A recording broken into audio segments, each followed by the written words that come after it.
आज के इस कार्यक्रम में उपस्थित राजकीय पॉलिटेक्निक कानपुर नगर के प्रधानाचार्य महोदय, उपस्थित निदेशक महोदय, उपस्थित पॉलिटेक्निक के विभिन्न विभागों के अध्यापकगण, क्रीडाधिकारी एवं आज के इस कार्यक्रम में प्रतिभाग करने वाले राजकीय पॉलिटेक्निक कानपुर नगर के छात्र छात्राएं, सबसे पहले मैं प्रिंसिपल साहब को और उनके पूरे टीम को मैं बधाई देना चाहूँगा कि शानदार आयोजन आप लोगों ने सुनिश्चित किया। बहुत ही अच्छा प्रस्तुति सारे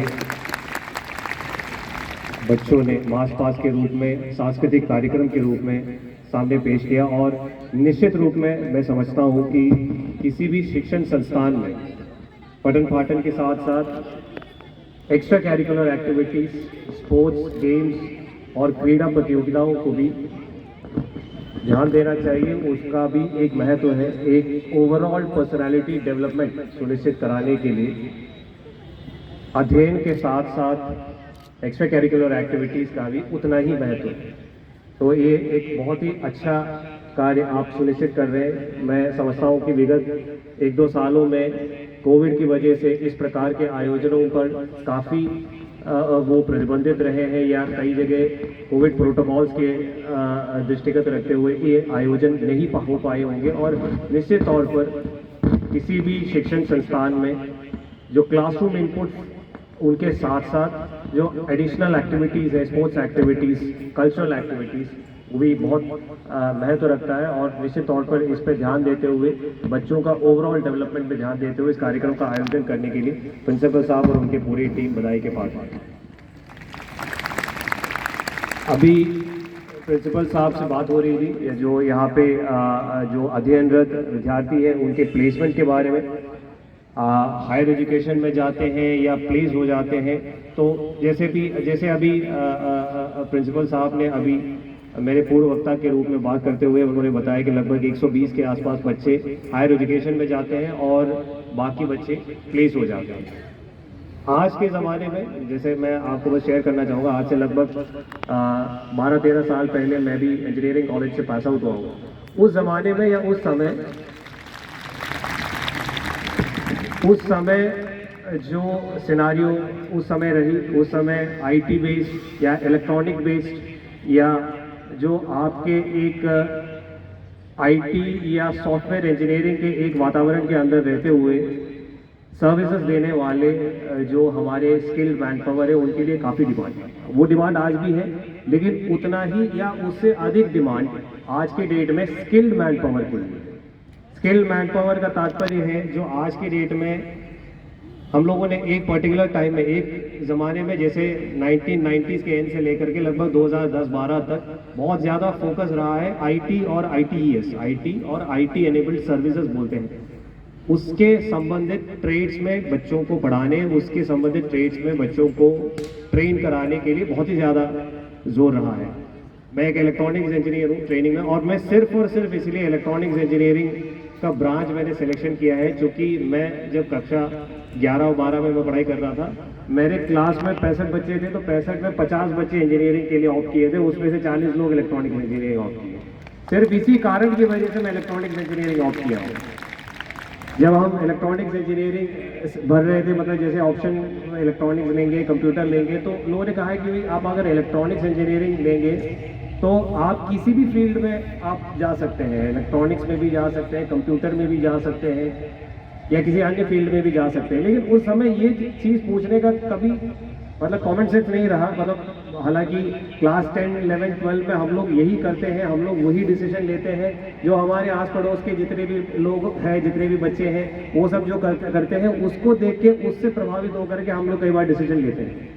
तो जब ये लोगों ने लॉजिक दिया है कि इलेक्ट्रॉनिक्स इंजीनियरिंग लेंगे तो आप किसी भी स्ट्रीम में जा सकते हैं, तो ये हमने ये कभी नहीं सोचा है कि अगर इलेक्ट्रॉनिक्स इंजीनियरिंग लेंगे तो देन इलेक्ट्रॉनिक्स इंजीनियरिंग का ही काम करना चाहिए। But that thing never came cross a mind, या तो फिर वो उसके बारे में गाइड करने के लिए कभी कोई था नहीं। तो ये जब हम लोग अपने कैरियर चॉइसेस बनाते हैं, पॉलिटेक्निक में पढ़ाई करना है या आर्ट्स स्ट्रीम लेना है, कॉमर्स स्ट्रीम लेना है, कई बार हम लोगों को प्रॉपरली गाइड करने वाले लोग नहीं होते हैं।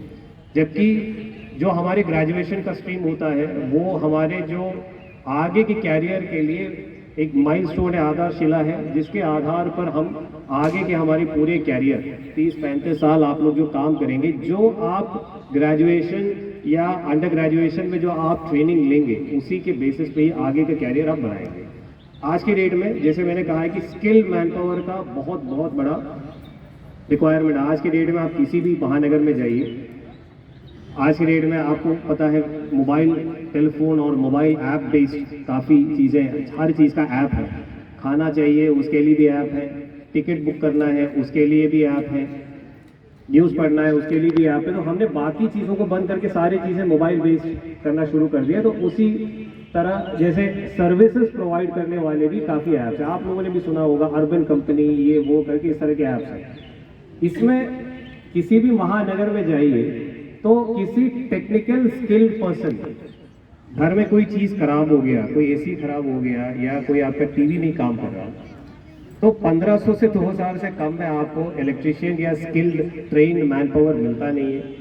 और आज बुक करेंगे तो 3 दिन बाद आएगा, तो इतनी ज़्यादा डिमांड है। तो मैं कहने का तात्पर्य ये है कि जो हमारा स्किल्ड मैन पावर है, हर आदमी वाइट कॉलर जॉब, हर आदमी computer based solutions, computer based services के पीछे हम लोग ट्रेनिंग ले रहे हैं। आज के डेट में जो स्किल्ड मैन पावर है, हमारे जो शॉप फ्लोर लेवल पे जो स्किल्ड मैन पावर है, चीज़ों को बनाने के लिए, चीज़ों को तैयार करने के लिए, डिज़ाइन करने के लिए जो टेक्नीशियंस चाहिए, जो डिज़ाइनर चाहिए, जो फॉरमैन चाहिए, वो आज की डेट में हमारे पास नहीं है। तो इस बिंदु पे जोर दे के आज की डेट में स्किल डेवलपमेंट मिशन राज्य सरकार के द्वारा भी, केंद्र सरकार के द्वारा भी स्किल डेवलपमेंट मिशन या कौशल विकास परियोजनाएं आज के डेट में किसी भी कक्षा 12 पास व्यक्ति को हम 60 से 90 दिन का ट्रेनिंग दे करके एक स्किल उनको अर्जित करने का एक मौका दे रहे हैं। उसके बाद वो उस स्किल को यूज़ करके अपने जीवन यापन करने का भी एक मौका हम दे रहे हैं। इतने कॉम्पिटिटिव एक मार्केट आज के डेट में हमारे सामने है। जो प्रिंसिपल साहब ने अपने उद्बोधन में कहा, प्लेसमेंट और हायर एजुकेशन, ये चॉइस आपके सामने है। आप जिस दिन आपकी पढ़ाई आप क्लोज करेंगे और नौकरी में आ जाएंगे, उसके बाद आपको फिर वापस पढ़ाई में आने में बहुत मुश्किल और बहुत ज़्यादा कोशिश करनी पड़ती है।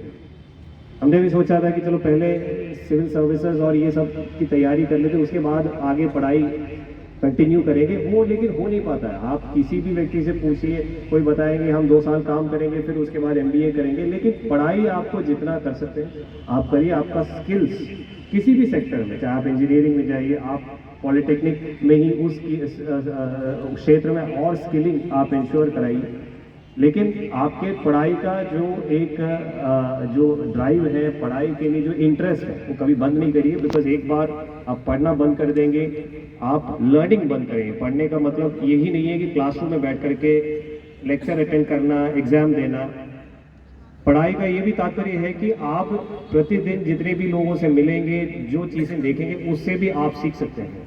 There should always be an interest to learn. वो कभी आपका बंद नहीं होना चाहिए। हर एक दिन एक नए लर्निंग होना चाहिए, एक नई सीख होनी चाहिए, जिससे आपके जो ओवरऑल डेवलपमेंट आपका हो सके।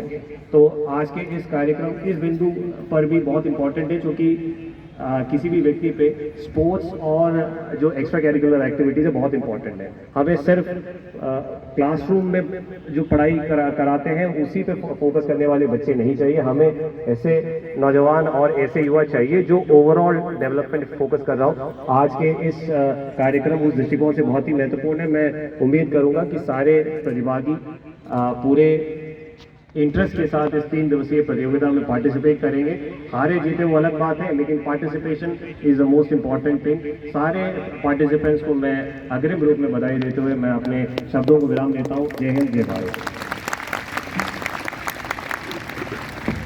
थैंक यू सर, बहुत बहुत धन्यवाद। एक बार जोरदार तालियों के साथ अपनी उपस्थिति दर्ज कराएं सभी लोग।